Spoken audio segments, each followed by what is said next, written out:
Hello, my beautiful people. Here I am again, knowing, not giving a care about looking professional or not with my background. Okay, I am still going to say this is part 3 of my Alabama series.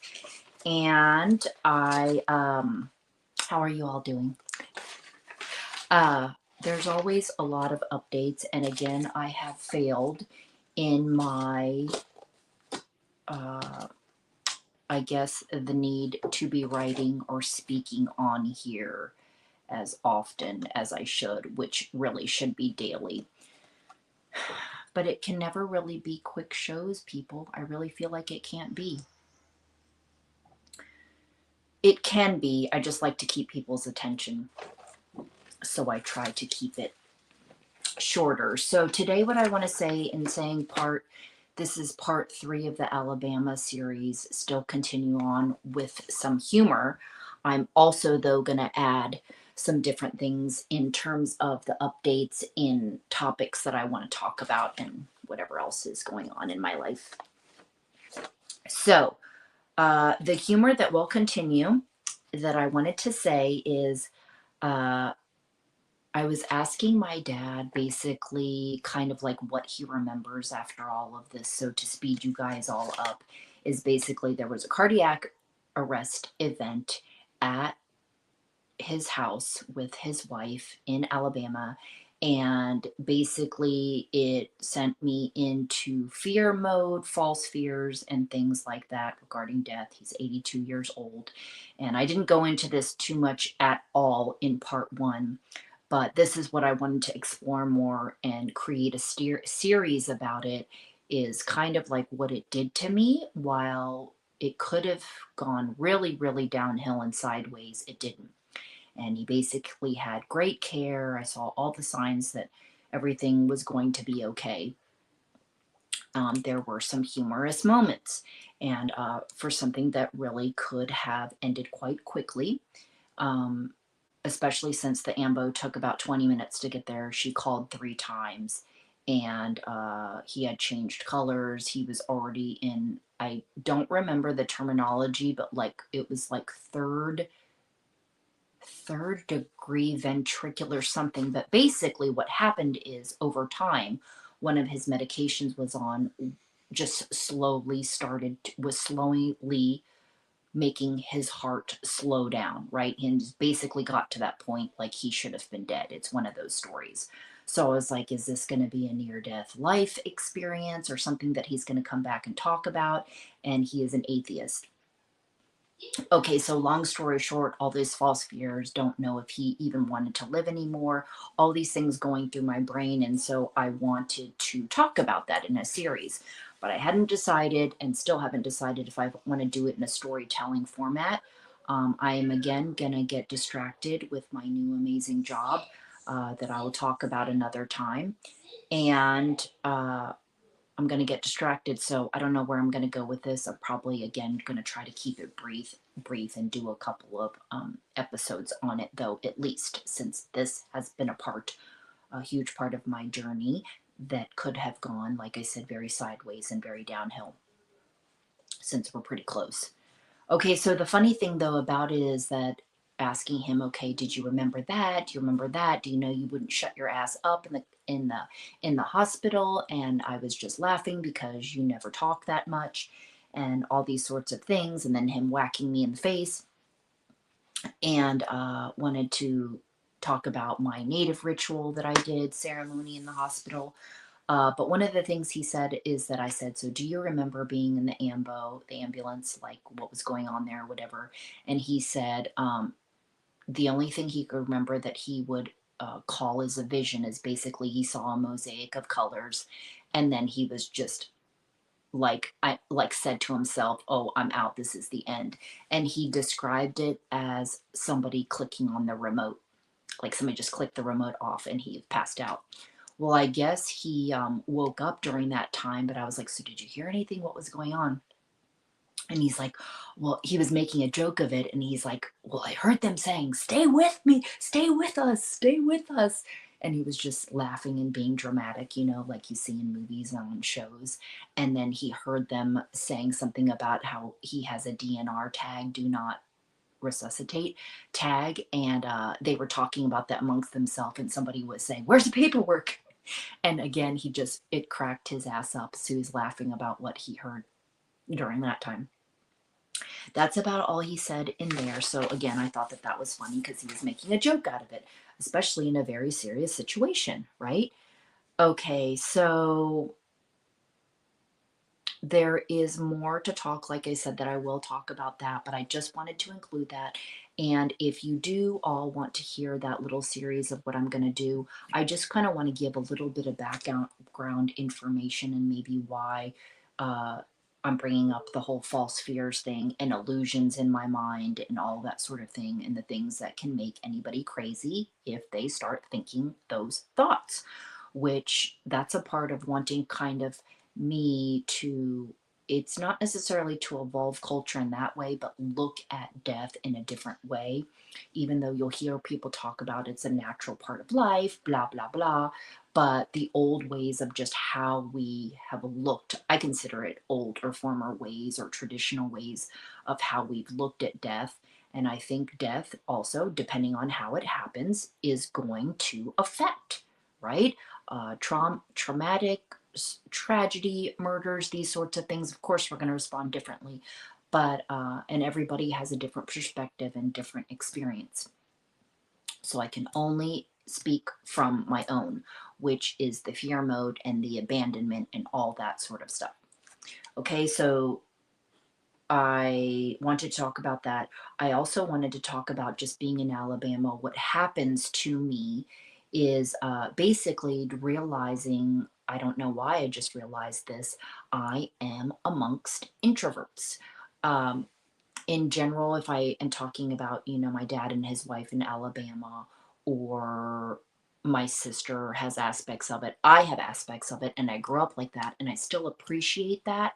But because of how much I've grown, and I realize I can choose to be extroverted, especially with people I like, that I need it.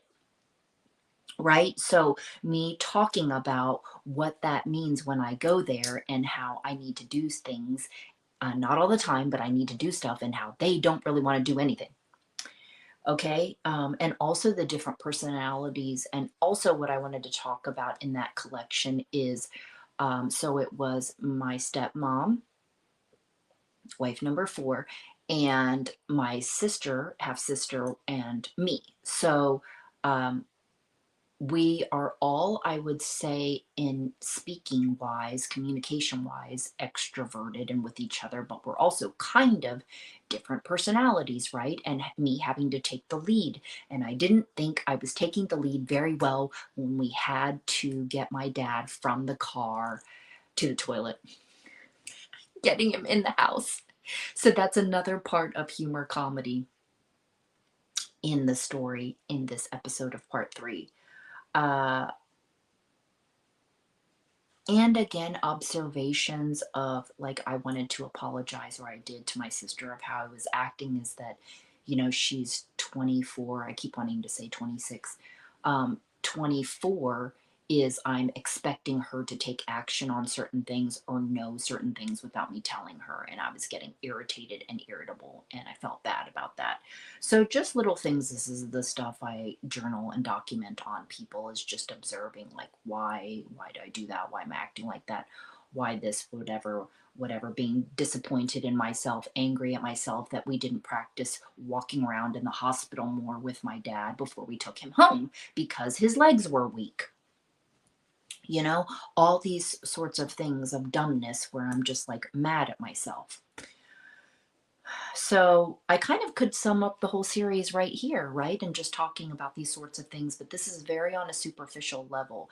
The story collection, I really wanted to go into and share with you more of just, again, my inner fears. I have no problem talking about this. Apparently, a lot of other people do, still, right? If this is a part of being vulnerable, I have no problem with it. I don't think, even when I was younger, not yes, I would have had fears, but I would have still talked about them. um but I also think I just lacked the words.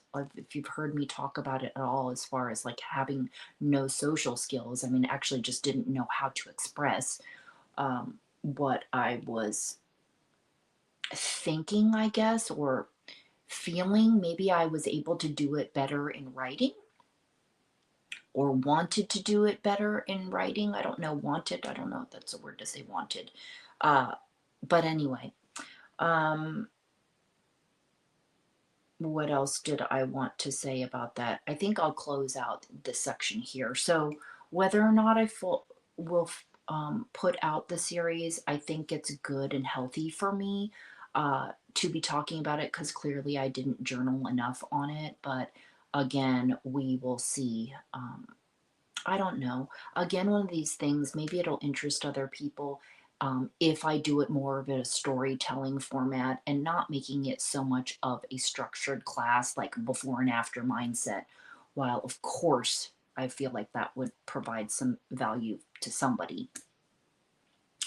Okay, the other things that I am thinking about discussing for you all is I've made promises, I think over a year. I always keep my promises, but the delay in doing this is wanting to give you guys some examples from real life, from my vault of experiences, to explain some situations that might help you in life, that things that have helped me, and I would have greatly appreciated hearing examples.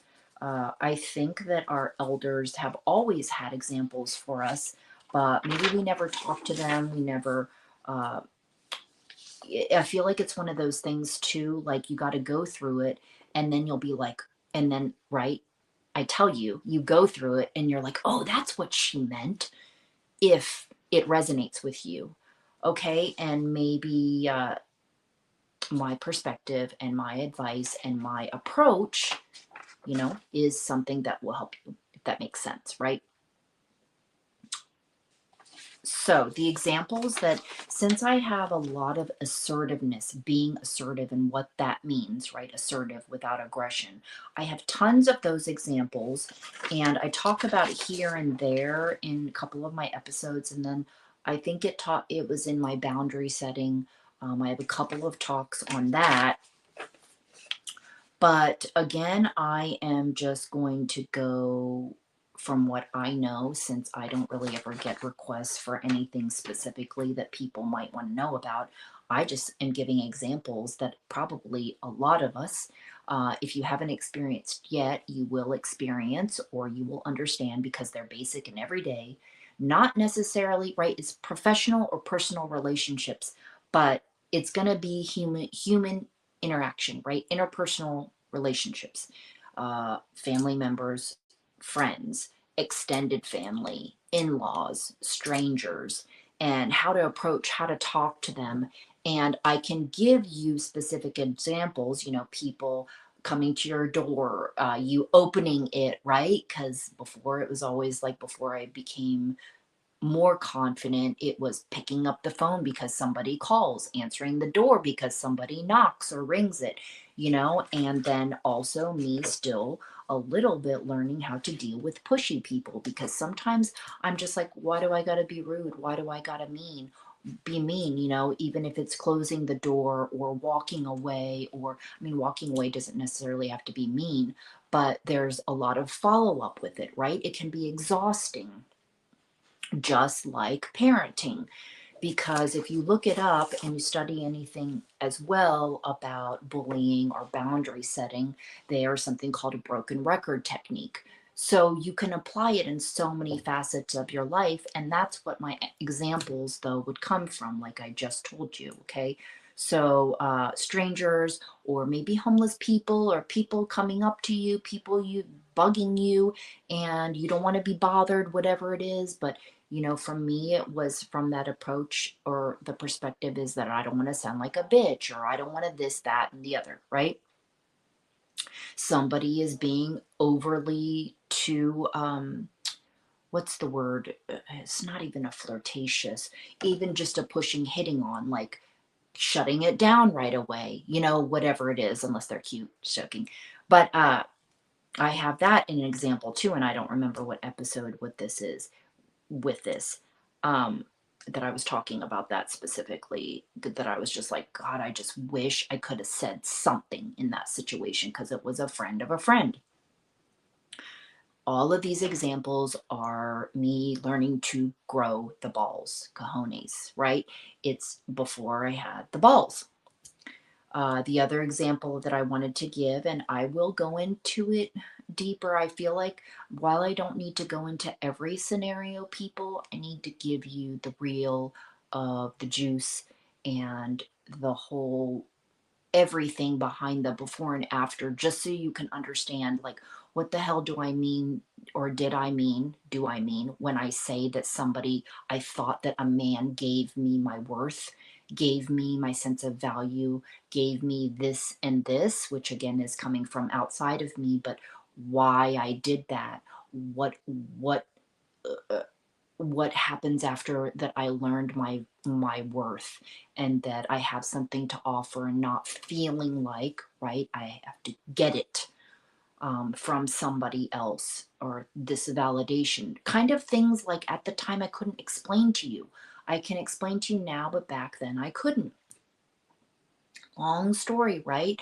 This is from the beginning as a teenager, with the whole wanting to be friends with, my two friends said, the pretty girls. And it could be anything from you're taking a walk or you're going to the mall, right? And some guys start talking to you, and maybe you want to go to a restaurant with them. This is assuming somebody is driving. And being able to stand up and say, maybe you don't get good feelings from them, or you just don't want to do that. And being able to be like, to your friend, your girl, whatever, your dude, whatever, I don't want to do that. That's cool if you want to do it, but I'm not going, right? It's like it's easy for some people to speak like that, but I could not. So I want to give examples, like how did I do that? Well, for those of us who are shy, or social skills, or whatever, we want to go because this is a cute dude or whatever it is, right? And not having the balls to say anything, people. Like, this is what it is. I can look back and tell you, okay, this is a guy or a girl can do this. There are introverted guys, okay? Same thing. The second example, one of the biggest things of whatever that I've learned is, these old ways of alpha males, whoever it is, uh, talking like this, quit being a pussy and man up, right? A parent, you've heard a parent tell this to a kid. Listen to John Cardiel's show, Skateboarder, that his dad used to tell him that all the time, quit being a pussy and man up, whatever the thing was. Maybe it was chores. I can't remember what he's talking about. Um, Also, it could be a cultural thing, but depends on who this is coming from, right? And you're going to react differently. If you like the person and this person is looking out for you, and, I'm going to go inside of myself and be like, me, I'm going to be butthurt. Maybe I'm going to cry that they're calling me a pussy. But, maybe that's the masculine inside of me, that part who can handle that type of response. I don't know what it is, but that type of personality is going to cause, depending on who you're dealing with, is either you're going to learn from it and grow, or you're just going to get mad and walk away or react differently. So, what else did I want to say with that? Okay, so you're either going to cry and or you're going to walk away and get mad, get angry at that person, or you're going to try to be better and say, maybe I'm not a pussy and I'm going to try to be better. Okay, so I can give you more examples of that another time when I can write down and be more specific about it. But I'm not going to do it right now. Okay, what else? Another example, this is a common one, of borrowing money. Okay,